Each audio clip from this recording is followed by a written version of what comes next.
Hey, what's up? This is Kevin from Kevin's Barbecue Joints, and I'm really excited to bring you this interview with Chad Franks from Schmidt Family Barbecue in Bee Cave, Texas. I've wanted to talk to him for a long time because I was curious how everything happened, how this restaurant came about, and it was started by Keith Schmidt, Susie, his wife, who's a Schmidt, as well as John Fullilove, who was from Smitty's. He was one of the first people on the cover of Texas Monthly for barbecue. I have a Pat Sharp interview, and I'll put a link below, and she shows the cover with John on it. And so I didn't really know all the history about this restaurant. They're open 7 days a week.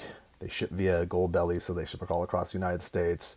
They ship with DoorDash, so you could have food delivered if you're in the area within a certain vicinity, I'm sure. But mostly it's interesting to get inside Chad's head because he's very analytical about this, and he's straightforward, and he's very open and honest about everything. And every question that I asked him, he gave a very detailed answer. If you're going to open a restaurant, this is an integral interview, I feel, to listen to because he gives a lot of advice and a lot of things about the numbers and how important it is to stay on top of things. So I'll let things pan out during the interview. Thank you so much, Chad, for taking the time. I know you guys are going to enjoy this. And the Kevin's Barbecue Joints podcast and YouTube show is brought to you by Centex Smokers. They're based out of Luling, Texas. He's been welding since he was a kid, and he's a master welder. He's doing awesome stuff, has done stuff for Ronnie Killen, as well as two things for Ronnie Killen, as well as Mel Kaysen. He just posted something for Burnt Bean Company in Seguin that looks amazing. Beautiful, beautiful craftsman. So check him out. It's Centex_smokers on Instagram, CENTX_smokers, Centex Smokers. And if you're digging these, please subscribe. That way you don't miss out. Hit the bell too, notification. That way they come up in your feed. I have a website at kevinsbbqjoints.com with tons of stuff. But at the end, stay safe, stay sane.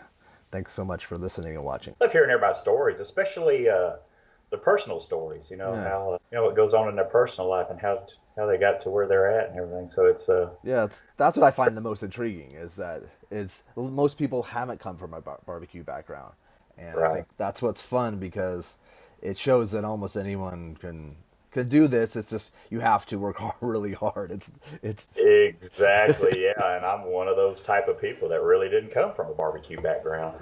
When I started to, I've pretty much heard of, listened to all your podcasts. Really? Wow. Thank you. Yeah. Especially now since I moved back to, we moved back to Lockhart recently. Oh, did you? Yeah, in July. And, I was born and raised here in Lockhart. What was that like growing up in Lockhart? Oh, it was, it wasn't really, it was just a small town, you know.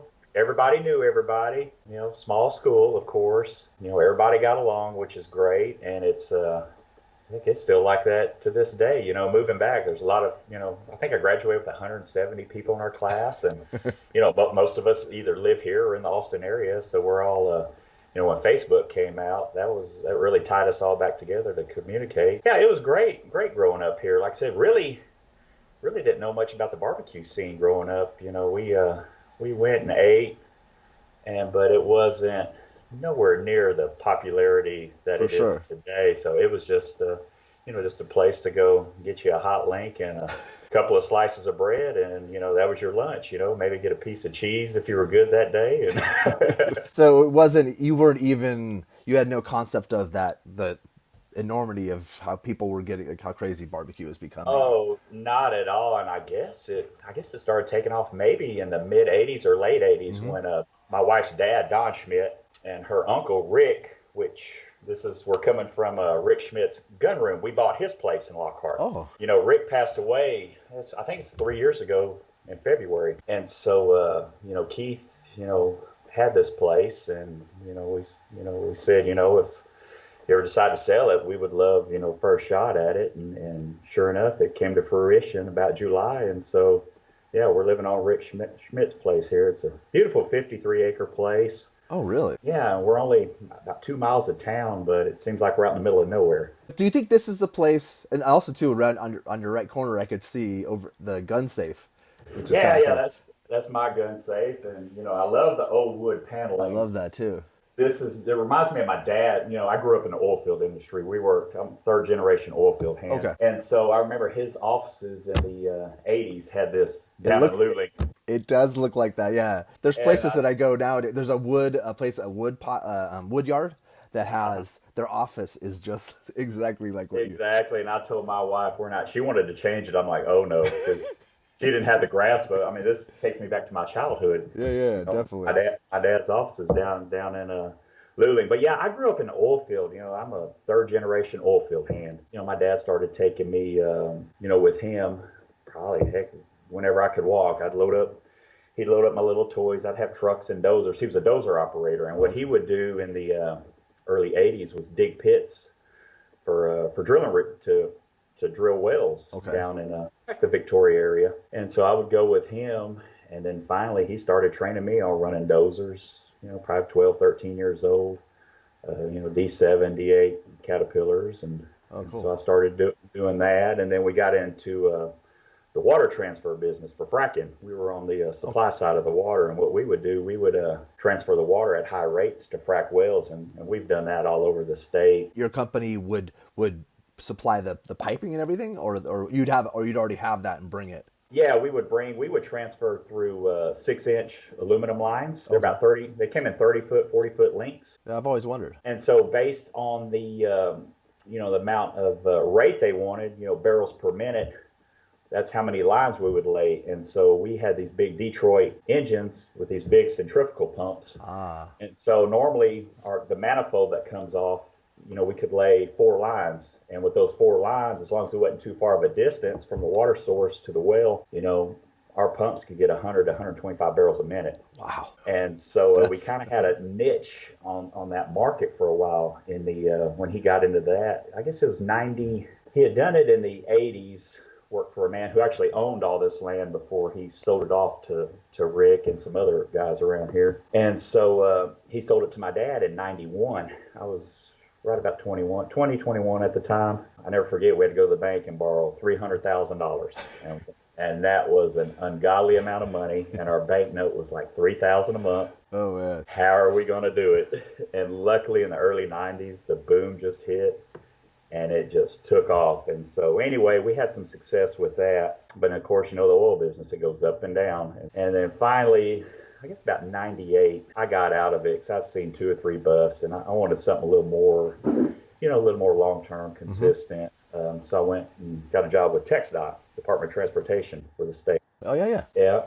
And so I started out low man on the totem pole. I think I made $7 and something cents an hour. And mind you, I have a degree in business as well. But my passion is I love manual labor. And so anyway. You know what? There's something really, really satisfying about that. And it is. It's an appreciation for it. And I love running equipment. I've always ran dozers, backhoes, motor graders, dump trucks. I was going to ask when you were a kid doing that, because when I drive by any of those what you just referred to, I want to play on those. I want to use them, and I would love to have land where I could just buy a bunch and mess around. Did you feel like you were a big kid, or was it because it was a job? So No, it was a little bit of both. A big kid, and there's just something satisfying about creating something from nothing, and whether you're building a road or digging a stock pond or just clearing brush, there's just something satisfying about doing that. And so I've always loved the blue collar aspect. It's ironic, growing up, hated it. I wanted to be the businessman and the nice clothes and the khakis and the pointy toe shoes, and I tried that and it just didn't work. Out of college, I went to college, played a little football there and got a degree in business. That's what I wanted to do. I did not want any part of the oil field or working, because it's hard work. And when you're when you get to be a teenager, early 20s, you want to go out and have fun. Yeah. And so when you're living the oil field life, it's early mornings, late nights, living out of a suitcase most of the time. And so there wasn't really much time for socializing. But as you get older, you kind of feel the appreciation. Like I said, everybody, I'll go to barbecue festivals, and, I've got a humongous trailer pit, and, I can park it anywhere I want. Sometimes I help guys park theirs, and they go, "Where did you learn how to back trailers and drive these trucks?" I'm like, well, when you get yelled at a lot when you're 12, 13 years old and not know what you're doing, you figure it out after a while. And so that's a great talent to have, though. Not everyone could, because it's you have to get your mind. It's backwards. It is, reverse. And that was my problem looking out of those mirrors. I was always going the opposite way. But yeah, like I said, I got yelled at a lot as a kid. My dad was pretty firm. Like I said, he He never laid a hand on us, but boy, when that voice got loud, you knew he meant business. There's something specific about that for my dad, Right. especially back then. And he was, he's a mountain of a man. And but never, like I said, never touched us. It's just, you do this. And we're like, yes, sir. And so anyway, there's just something satisfying about, swinging sledgehammers and packing heavy pipe and chains and boomers and running equipment. And I miss it to this day. I actually, when the Eagleford kicked off down here, let's see, probably 2010, I left TxDOT. I actually started out on, backstory. I got off, started low man on totem pole. I ended up going into the engineering department with TxDOT, got back in the office. I was an auditor, and I would calculate all the materials that went into the roadway projects out of the engineering department in Austin. And so after being a small business owner and working with government, I try to treat it as my own business. I cared that much, and I just saw all the, taxpayer waste where you're allocated so many millions of dollars and you have to spend it, which never made sense to me. Hey, why don't we just carry it over? But oh no, we got to spend this. So hey, let's go stripe this road that we just striped 6 months ago. That's gotta kill you. And it ate me up, just seeing all this waste. So I was like, I just really couldn't take it anymore. So my dad and my brother-in-law, they got it going again. Of course, when I'm out of it, they just kill it with this water transfer. It grows exponentially. And so I went back, helped them out. And so while we were getting this barbecue thing kicked off, anyway, I got to work about 2 years out there with the guys again. And it was a lot of younger guys. And it was just, I enjoyed it, Where were you living at the time? We were living in the Bee Cave area. The Bee Cave area, okay. Austin, because my wife, we got together later in life. We got together in 2008. 2007. And so anyway, we lived in that area. She lived in the Austin area. And so we lived out in, the Driftwood area. And so I would, leave there and I'd spend a week. We have an RV. And so I'd keep an RV out on my dad's place, work there a week, come home a week, and kind of did that game for a little bit while we were trying to get barbecue going. And then. So at that time, were you guys going to open Schmidt Family Barbecue? Or? Yes. When I left TxDOT, because like I say, it was a great job. I was with TxDOT. It was almost 13 years, I guess. Wow. Yeah, I could, I would be able to retire. I'll be 50 this year, so 2 more years I'd have been eligible. But you know what? I don't regret it. I just love being, I grew up in small business and love being a small business owner. As you were transitioning, you guys talked about, hey, let's open this business. Like, were you looking at locations in Bee Cave, and were you? Yes, and that was the problem. We wanted to be in the Bee Cave area. My wife lived in Southwest Austin at the time, and so she had family and friends out in the Bee Cave area, and we knew there wasn't anybody out there yet, and so we wanted to go somewhere where nobody was, and we had some ties there, and so anyway, it took. I bet we looked at every piece of property in Bee Cave. We just could not make a deal work. I mean, real estate is it is ridiculous up there. So because it was pushing people out of central Austin, further and further away from. Right, exactly. There's not much out there, and it's slowly growing. They're really proud of that dirt out there. And so anyway, we were about to give up. I mean, I think we went through 11 different spots, 2 different developers, and we just couldn't get a deal to work. And so finally, the mayor reached out. I think her name was Zelda Auslander at the time. That's a unique name. She's since moved to Florida and hooked us up with a man by the name of Adrian Overstreet, who purchased the Hill Country Galleria, which is the mall out there that went into bankruptcy. And so fortunately, he was one of those old school attorneys that, back in the day, he brought his clients and they came to Kreitz Market on Fridays and ate barbecue there. And as soon as he heard Kreitz Market, hey, let's do something here. And so anyway, once we got that deal done, he did a bill of suit for us. We're on the hard corner of State Highway 71 and BK. Okay. As soon as you're coming in, like you're headed out towards Spicewood, Orlando. And so we have a nice corner right there. We got a deal done, and he built us at first he wanted 15,000 square foot, and we're like, no way. And so when we decided planning this, it was me, Susie, Keith Schmidt, who is Rick's son, who owns Kreitz and was Kreitz owner at the time. He had bought it from his dad, Rick. And then John Fullalove, who was Nina's son, formerly of Smitty's. We were all, Susie was kind of the person when we got together, like I said, she didn't come to Lockhart much. I was in Lockhart. She's one of them that kind of, she brings family together. And so we all got together and decided to do this as a partnership with their help because they had the background. I had no restaurant experience and no barbecue experience. I grew up with my dad. My dad was a big competition cook. But back then, it was your little Lockhart and Luling and Gonzales and Hallettsville festivals. It was more of, hey, let's go drink some Like beer. a get together, yeah. We'll barbecue. We'll see what happens. Back when it was really fun. Now I hear it's just really competitive, Super really competitive, expensive. Yeah. And so anyway, I grew up going to those cook-offs, but never had an interest in it. And tell you the truth, I hate cooking. I love smoking though. There's something about fire and that magic with the smoke and the heavy pits. I love that part of it. I love smoking meat. If it were up to me, we would have a side one in the place. It would be old school barbecue. I love that. I couldn't tell you how to make any of my sides. If my kitchen staff left, you wouldn't have a side one. We would just eat meat. And I'd probably go out of business because everybody loves sides. For people that might not know, John Full was on the cover of Texas Monthly Magazine way back when. Yeah. He might have been the first one in barbecue to be on the cover. He was, and I tell you what, John was. He was great for barbecue. I mean, he had the look. He looked like the big heavy butcher. He was great, very intelligent, and knows the history inside and out. He has since, taken a step back from barbecue, which is a shame because he was great for the industry and could tell you the stories. He remembers everything about Papa Schmidt, the original owner of Kreitz, who went, the story, went to work there in 1936. He can just tell you everything that Papa Schmidt did. Now, one thing he wanted to do is run it exactly like how they did it back then. And Susie, Keith, and I, we knew that we couldn't do it that way. We had to change a little bit or it wouldn't work. Yeah. And surprisingly, I set it up more like what was going on in Lockhart, but a little bit different, and that still wasn't good enough. As soon as we opened, oh my God, people wanted chicken, people wanted turkey breasts, people wanted pulled pork.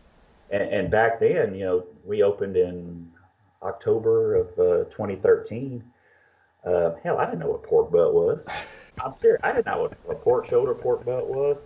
I tell you what, we started cooking. We had to evolve and change real quick or we would have got run out of business because my clientele up there, totally different. We tried to order by the pound.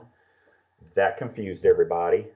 We even had directions up there how to do it, and so isn't that amazing that even in Texas, because people will get that when they open up barbecue spots everywhere across the United States, because there's a learning curve. It's not people aren't used to that whole meat market style, but this is in actual Texas. This is right outside of Austin, and people. Yeah, we're an hour away. Yeah, and my client base out there, wow. Like I said, they came out in droves. God, the first 3 days, I mean, it was 45 an hour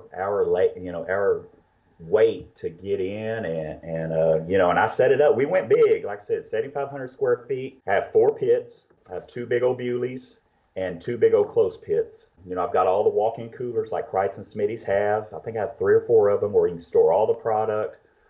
Big dry storage. Fortunately we had the backing to do it right. Between Frost Bank, Susie and I and my family and some of the Schmidt family.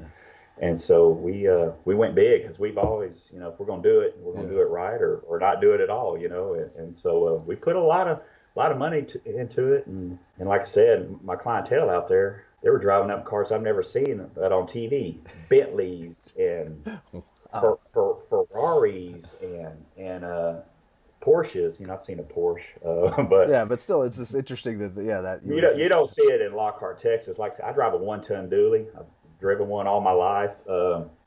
Might be the only one in BK. I got to take up 2 spots when I park. So I was a fish out of water, and they, I had my big cowboy hat on, and I'm out there, and they're looking at me like, who is this hillbilly son of a gun here? Weren't you guys at the beginning? We'll go over your menu, but weren't you guys selling shoulder claw? And yes, we did. I remember reading a Daniel article a long time. Yeah, we did. And like I said, fortunately, Keith let me come down there and intern down at Kreitz. I did that for one summer going into this. I worked with Roy, and funny story behind that, and I know Roy will listen to it. Roy has had so many people come in. Of course, they help people open different families, like Lockhart Smokehouse and then the places in New York, Hill Oh, the Country Hill Country. Market, Yeah, I gotcha. Mark Glosserman and them.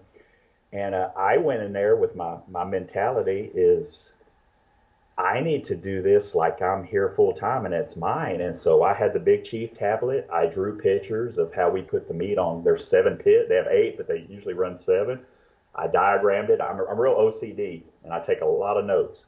And so I wrote everything down and I was in his hip pocket and I worked just as hard as he did, pushing meat and cooking meat. And hell, he thought I was trying to take his job. And he goes, Chad, nobody's ever come here and stayed this long. They come for one day and leave. He goes, you try to take my job? I'm like, no, Roy. I'm like, I'm going to open my own place. Oh, that's so And funny. and I tell you what, Roy is great. I Oh, learned a lot from him. And I tell you what, if anybody can work harder than him, I don't think they're. there ain't a man in the world that can. Because working at Kreitz on a Saturday is harder than any day in the oil field, manual labor. I'm telling you what, it is hot. And if you're in there working hard and pushing all that meat, it ain't like you have platter racks and you're putting your pans and moving briskets. When you're at Kreitz Market, you move them with the meat pins from pit to pit. You just grab 2 at a time and they're dripping down your forearms and it is It's nonstop. intense. It is nonstop. Well, And because they and get that bit, buses of people. Well, back before COVID, they were getting oh my ton. God, and that building's 25,000 square feet. It's massive. It is huge. And Smitty's, I believe, is 10. And so our thinking is we wanted to be somewhere in between on Mm. capacity. And so luckily we got down to 7,500 square feet.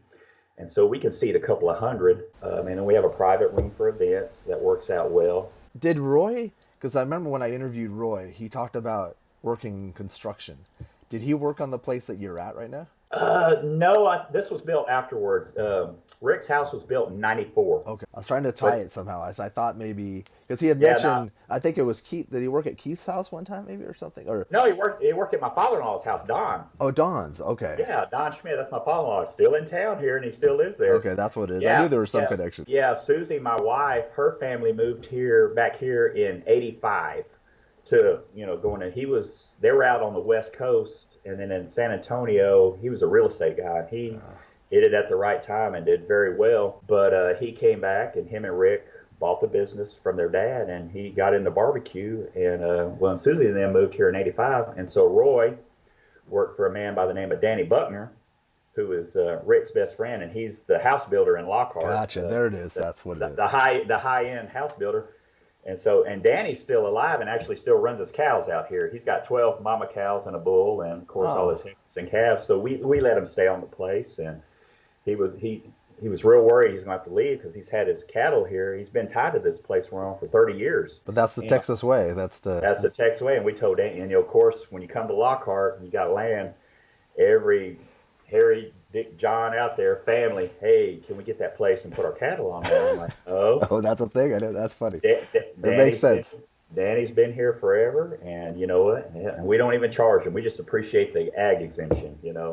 because we lived on Hamilton Pool Road. We sold our house, and fortunately, it was a great market during COVID. Anyway, once we sold our house and got down here, we just appreciate the difference in Yeah, taxes yeah. here. I mean, it's ridiculous the difference how inexpensive it here in Caldwell County it is. Of course, the locals will think, "Oh my God, our taxes are going up." Of I'm like, course, "Well, yeah. It's you ought to see what we it's pay all up relative. there." Yes. And I'll tell them too, and what we pay on rent on our building, and they're like, "Holy hell, how do you stay in business?" I'm like, "You got to run it tight. Mm-hmm. You got to be there, and you got to do your own books." And that's what I do. When we opened up, we were big. And I went ahead and hired a GM, the kitchen manager, catering coordinator. Well, the GM and the kitchen manager, they were great, but it wasn't their baby. Yeah, You know what I mean? it's different. And in barbecue, pennies matter. And you got to watch the pennies. So I ended up downsizing, due to the scale back in business. And so anyway, I just took it all over. When I first opened up, I was doing some of the cooking. I had other people cooking with me. Was it weird going to work for Kreitz and then coming, like the pits are different? Was that, could It you, was, in those Bewleys, I did not like them at first. There was something, just something. it was just they took longer to season. I guess they had a funny smell to them. I just assumed it was the they're 100% insulated. Now I wouldn't trade them for the world. It just took me a while to figure out, and I wish I'd have reached out to like say Stephen Joseph, who's of Riverport, who's been Well, that's true. 30 plus years, and he offered to come down, and I'm just one of them guys. I hate asking for help, but God dang, it would have saved me a lot of nice headache. Guy too. And I didn't know Russell Regals at the time. Of course, he's a big Bewley guy. That's true. Of course, he's probably the biggest Bewley guy. I met him at Smoke Dallas one year, and we got to be pretty good friends. And so I wish I would have reached out to these guys, because I know, I came from Lockhart, where I thought here growing up, everybody had secrets and everybody didn't like each other in barbecue. It was that world, right? Yeah. It was that world, it was real competitive. Of course, they all do well, they all have lines out the door, but there was just something about it. And, nobody networked. And of course, we broke that mold. Yeah, which makes it very unique. I was going to say, because you had John and you had. Yeah, we went to the first, it's just the Red Dirt BBQ Festival. We opened up October 2013. The first one is 2014. And so that really opened my eyes going to that. I'm like, oh my God, these are a bunch of great guys, and we all go through the same things. I was kind of thinking, man, what am I doing wrong? What is this? And why am I here? And what's going on with this and that? And everybody has the same stories with customers or employees or just issues. And so it was great when the festival scene took off with Red Dirt. What a great festival too. I haven't gone, but Chase has invited me every year. And oh yeah, Chase, I tell you what, in Tyler, Texas, I remember out hearing you said you might move back to Texas. I tell you what, Tyler, Texas. Thank you. That's actually an interesting. I have a list on my computer of little smaller cities. Yeah. Take your time and go visit. What's great about Tyler, it's small, but it's large. I mean, it is spread out. There's plenty of place. It's kind of like a San Angelo or Abilene. Okay. But with that small town feel. Oh my God, we enjoy that. Of course, we enjoy Smoke Dallas, and Dale over there does a great job. We enjoy Pints in the Park. We do that one, and then there's a little one we do at South by Southwest. But yeah, we're just really blessed. Each year we keep getting invited back, because that's the only time I network. When I barbecue and do my business, I'm all in. But when I'm off, I'm off. And so there's a lot of work I do around here, having property, or even when I didn't, so I don't have that time to load up and go visit people and eat other barbecue. And so I look forward to the festivals, because that's when I catch up with everybody. That festival scene kind of opened my eyes. I'm like, hey, everybody in this business, they're just like me, just good old boys or gals, everybody helps each other out. And so started asking you a few tips here and there, and then people asking me, and we kind of pick and choose, what we get from these things. And so it's helped me tremendous. How did the menu in the beginning, and then the menu now, or the menu pre-COVID, how did it change? Yeah, the menu when we first opened was your straight Central Texas barbecue, kind of what you had here, and you got paper, and we actually added forks. That was a big fight when we were going to open this up. I'm like, we have to have forks. That's so funny. And we have to have sauce. And so, boy, that was a doozy. And so, sure enough, we opened with that, but that wasn't even good enough. I mean, like, where's our plates? That's it. And of course, I've known Rick a long time. Him and my dad were good friends away from barbecue, and I got to visit with Rick a lot when I was working at Kreitz, and he gave me a lot of tips. And and Rick was a stern man. It's either take it or hit the road, Jack. And I kind of ran with that mentality. And I had that oil field background where you kind of got to be rough. And I was like that with my customer base. And you can't do it. Hell, they weren't coming back. And so anyway, I was like, ooh, I better tone it down and give them what they want. And so anyway, we added plates, and we added, said pulled pork, chicken. If they wanted it, I cooked it. I mean, at one time I was doing prime rib. I mean, we were doing everything. The big beef ribs. Oh, that was another story. The big beef ribs, the 3-bone. Oh my God, downtown, you can't sell enough of them. Come out the bee cave. Oh my God, I want one of those set on scale. Oh my God, I'm not paying that. Exactly. That's and funny. Then you have to take it back. I'm like, oh my God.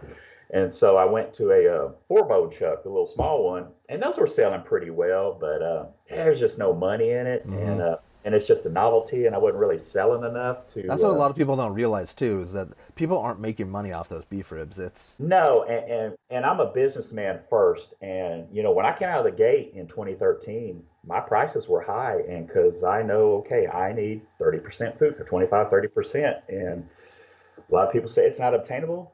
It is. You gotta price your meat right. You gotta price your sides right, and you got to really watch your costs and calculate them and be looking at it daily. And you know what? Keep you 3 or 4 purveyors. I have Cisco, U.S. Foods, Rufino's, Benny Keith. I learned it. That's the Lockhart way. You bring them in and you negotiate weekly.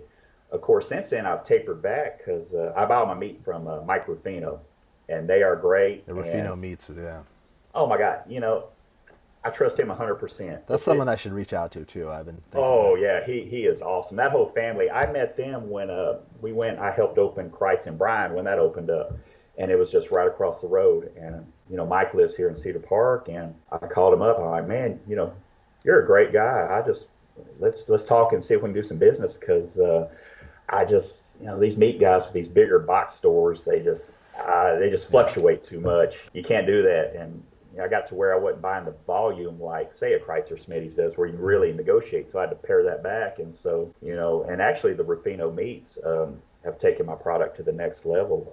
I buy all of my meats there except for my half chickens. There's something about a marinated chicken I get from Cisco that just you hey, can't it dry. You works. can't. You can't dry it out. I mean, you can burn it, and cook it hot, whatever, and it's still gonna be juicy. I'll bring some home and reheat, and it's still juicy because chicken dries out. But other than that, everything comes from Mike Rufino. And you know what? I ain't got to worry about him price gouging me or trying to get on me. His word's his word, and the price is the And price. that's So, nice to have that. That's oh, it is. I mean, that's just one thing off my plate, because like I said, I do all the ordering. I cook 4 days a week. I do all the HR. I do all the payroll, all the financials, all the data entry. Anything and everything, take out trash, sweep floors, whatever it yeah, takes. yeah, And yeah, so yeah. No, this is I, great. This is I got rid of all, the top level thinking I had to have this and this and mm, this. And I'm like, you know what, if you manage your time and run it efficient, my bottom line's actually turned out really well since taking it back over. And I've had it for probably the last 3 or 4 years. And I enjoy it too because, I keep, I have a pulse on it every day.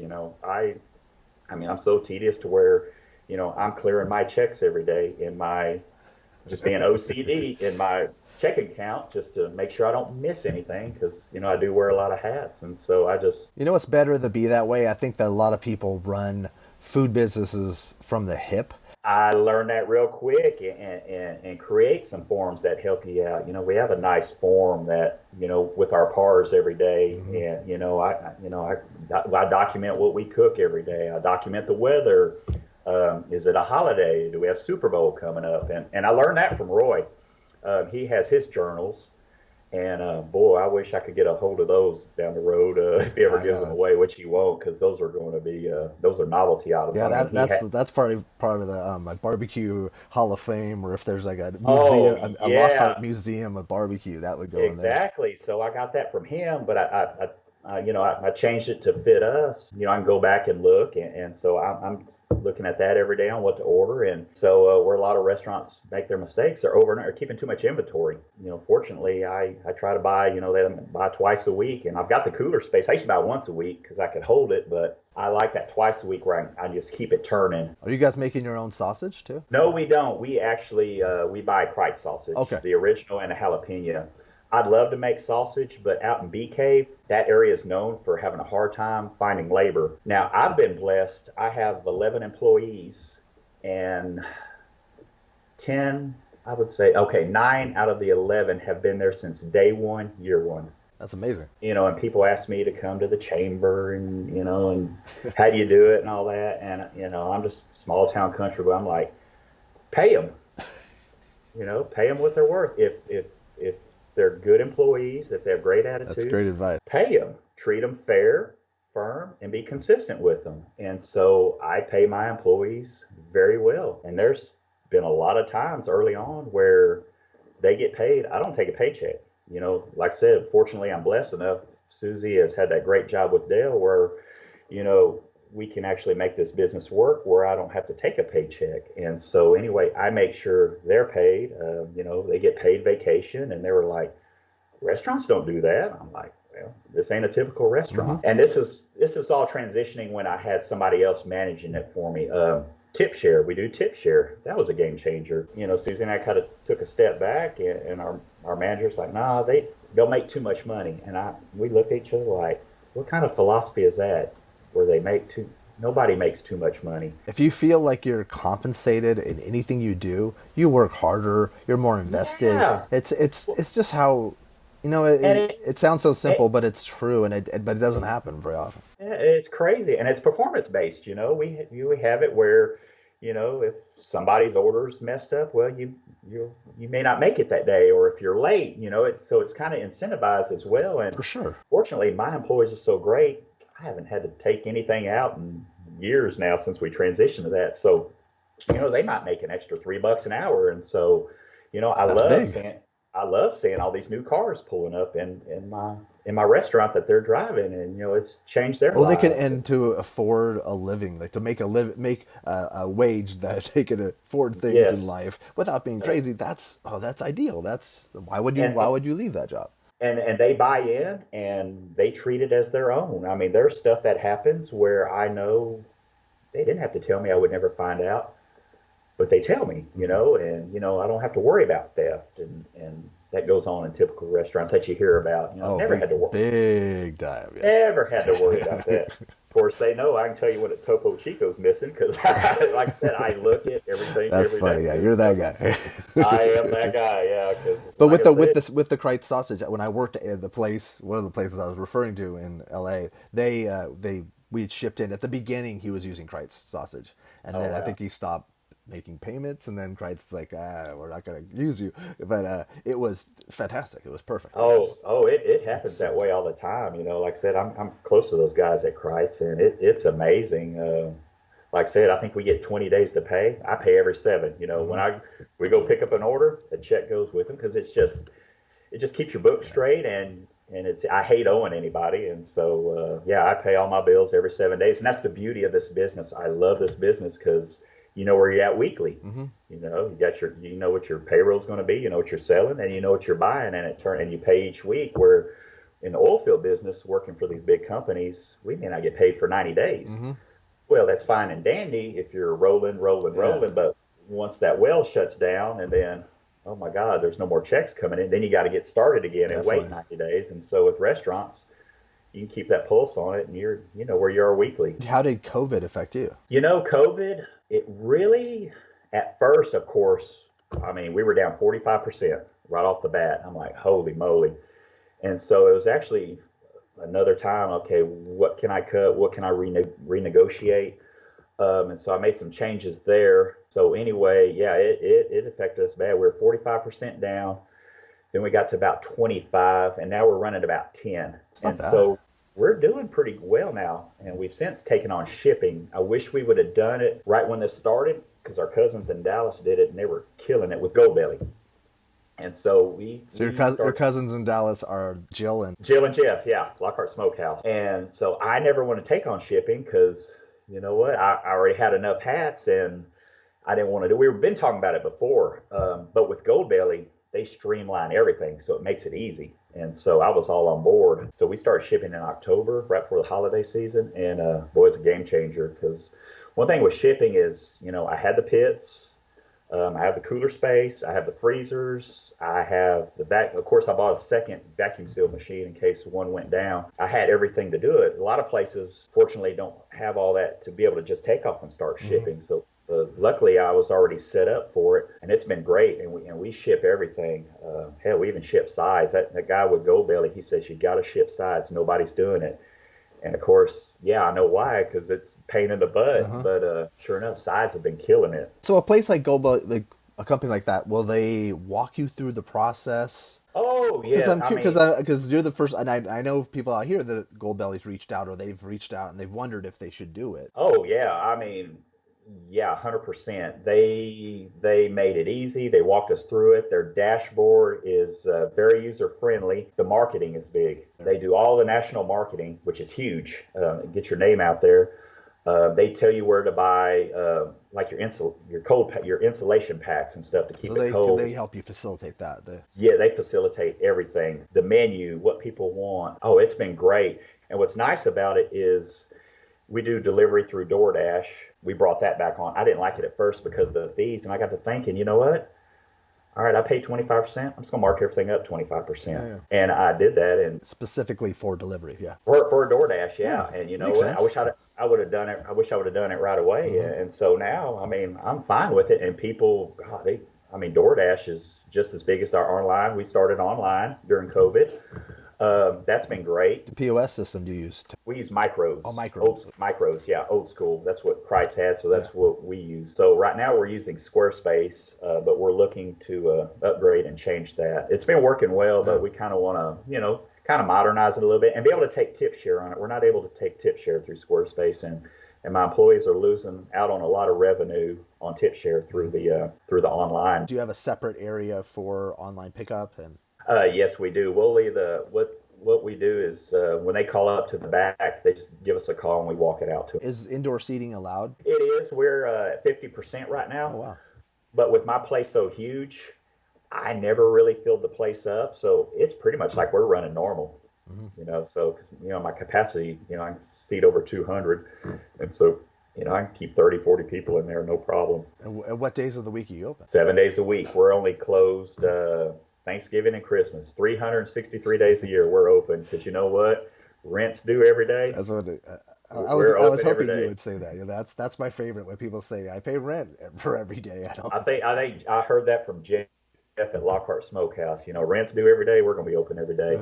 And of course, for us, it makes sense. Our sales, there's not really any dip. Like if there's a drastic shift on a Monday or Tuesday, yeah, we might think about shutting down, but there's not. Hell, there's some days Monday may be busier than Friday. You just never know out in that area.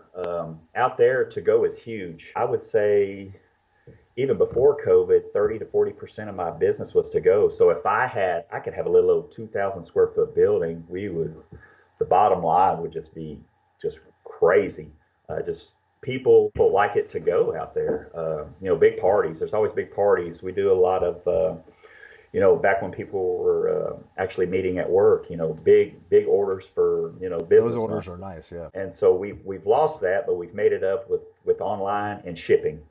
And so really, like I said, right now we're doing fine. We tried the drive-through thing. I saw where Arnis and Mallory set that up, and my building was actually set up to do that with the front and back door. I just didn't have enough English-speaking staff to pull it off. It lasted for 2 days, and we were just spinning our wheels. And so we just had to keep just transitioning and see what made it work. And so, we've kind of accepted kind of the new norm, and, we're paying the rent. Of course, back then, the PPP is what bailed us out. And truth be known, if we wouldn't have had that, we probably wouldn't be open right now, because the company that owns us now, Mr. Overstreet, he sold it to I think it's a teacher's retirement company out of California, but they're called CDRE. They still wanted their rent. I'm like, man, that's actually my big, and I don't mind saying it. I paid $36,000 a month in rent. I don't think you're the first person that's actually, I think, said this on the show. And what's interesting is I knew that I was guessing it was around that, because it's expensive. And I'm pretty transparent, and I kind of don't know why people hide a lot of that. To me, I have nothing to hide, and it is what it is, and we went into it, and we did our P&Ls and our models, and we can do this, and so what gets you is the triple net out there. Base rent's like $26,250, but when you're paying your property tax estimate, which is $5,300 a month, $60,000 a year, Yeah. So man, if I just had to pay 25, oh my gosh, it would be I'd be having them Lockhart style bottom numbers. Exactly, that's true. How far off? Say you flew to Austin. How far would the drive be? I'd say probably from Austin Berkshire, probably about 25 minutes. It's not bad. TxDOT's improved all the freeways through there. And so it's getting to where you can navigate around Austin pretty well to get around it. 183's, dang near finished up all the way to North Austin. You got the toll road, and that's what's true. Made it. That's what, and Ben White's a freeway now.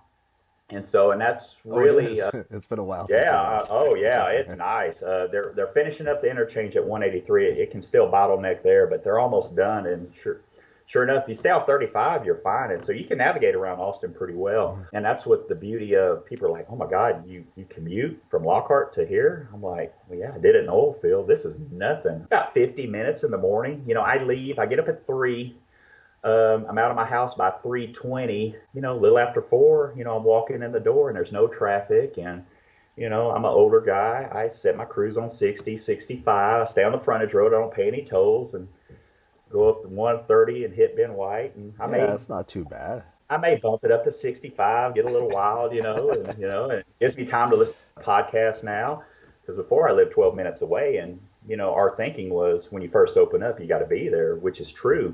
But since then, it's my staff is great. Like I said, don't have really any one manager. There's 2 or 3 people. They all kind of manage themselves, and After a while, it becomes like a machine. I've noticed that at restaurants, it just everyone has their task and their the way of doing things, and then they just kind of just goes. It just and it works, and they appreciate me, not micromanaging them. And yeah, of course, if something's wrong, I'm gonna let them know about it. But they do a great job, and if it wasn't for them either, because I can't do it by myself. They're great, and I wouldn't trade any one of them right now. Like I said, they all know their task, and they do well. My other cook, like I said, he started out as a $10 onion slicer, back when we first opened, and I tell you what, he can do anything in that restaurant, even run the POS. And that's so he's great. He's a Brazilian. He's loud, and customers love him. And hell, people think he owns it. Him and another lady that worked for me, That's Jan. funny. Hell, they think they're the owners. I'm over there. I came out of the bathroom, of course. I have my apron on and I'm all greasy and dirty, and customers wanting to talk to the owner. I'm like, oh. I said, see that other guy over there, and that other cowboy hat over there? That's him. Oh, thank you, sir. And so That's so funny.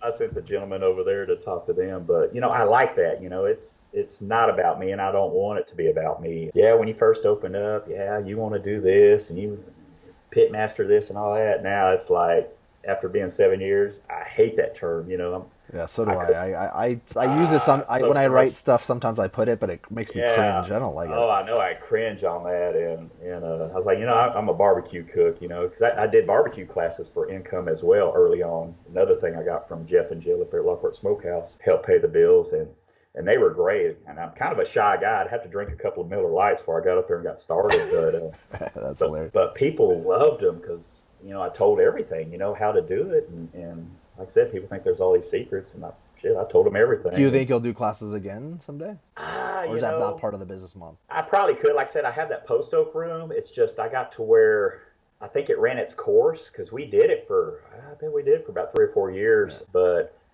I don't know. I kind of like Taylor back from it. I kind of burned out on it, and it was great income. And I enjoyed the networking. Yeah, like I said, to get that courage up, I'd had a couple beers to to get started. And you're probably not the only person that does that at all. Yeah, do you guys have merch and gift cards and all that? We do.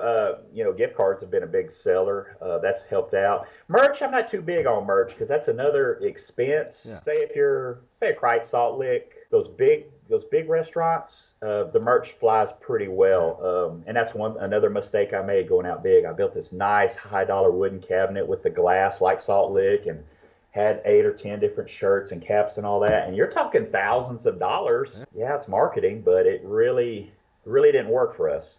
Same with advertising. We pumped a lot of money early on into advertising, and the best advertising for us has been Facebook, and it's cheap. And so anyway, like I said, there's so many dollars we just God, I wish I had back. I know. But you learn that way. You live and learn. Yeah, you live and learn. But at least you can say you tried. And so, but yeah, we're not big on merch. Yeah, we have some nice shirts and caps, but we don't I haven't bought any since COVID because I don't want to spend $1,000, $2,000. And so if someone comes in, they can get a hat or a shirt. Oh yes, exactly. Yeah, we buy nice quality caps and shirts. And the logo looks pretty neat. So anyway, yeah, they can. I want to give people an idea as to all the different ways they can get a hold of you, what the address is, again, all that stuff. Yeah. Yeah, our address is 12532 FM 2244, Bee Cave, Texas, 78738. You can find us on our website, www.schmidtfamilybarbecue.com. Barbecue with a C. That's big for us in Central Texas. You spell it with a C. Yes, yes. We're on Instagram at Schmidt BBQ, Facebook as well, Schmidt Family Barbecue. And so, anyway, phone number, you can reach us by phone, 512-263-4060. Like I said, we're very customer service friendly, and 7 days a week. How late are you open till? we're open from 11 to 6:30. Like I said, we have online, we have we utilize DoorDash, and we're on Goldbelly as well. So any way we can make a dollar, we go after it. We don't turn anything down. So What's the furthest place you've shipped via Goldbelly? Do you know? Hawaii, Hawaii. yes, That's cool. We've sent quite a bit to Hawaii, a lot to California, and a lot to the East Coast. We've damn near hit, just in these few months, damn near all 50 states already. That's fun. I just never thought it would do this. And Jeff told us, he said it will. They've been shipping. I talked to him the other day. They've been shipping to Alaska. I'm like, yeah, we haven't hit Alaska yet, but they get a lot of orders from Alaska. So So I wonder too, that would be someone from Goldbelly I should interview, because I would love to, just so that way people can know what's going on, because people hear Goldbelly, and I just recently talked to Stacy Franklin, and she was talking about it, and they forever had wanted to ship but weren't sure if they should, and then hearing that, like when I saw that you guys are on, I'm like, wow, this is something real, like this. There's something intimidating about setting all that up. Yeah, I think Kreitz, they originally started it, and of course they have their own way of doing it, but we just didn't know how to do it, and we just didn't have the time to set everything up. Like I said, yeah, my wife's the Schmidt and at Schmidt Family Barbecue, but she's full time at Dell. If I had her with me, oh my God, she's a rock star. I mean, she is awesome at Dell. I really could use her, but hell, we can't afford for her to leave Dell. She has a great job and she loves what she's doing. So it's just I just get tired, and we take on a lot already, but Gold Belly streamlined it. They made it so easy. Price it appropriately so that way you make your money, and that feels good. And Yeah, and they set up the templates where you fill in the templates, and like I said, they help you every step of the way. So it was a no-brainer. can't wait to meet you in person. Have a great week, and I'll talk to you soon. All right, you too, Kevin. Thank Thank you. you, Chad. Thank you.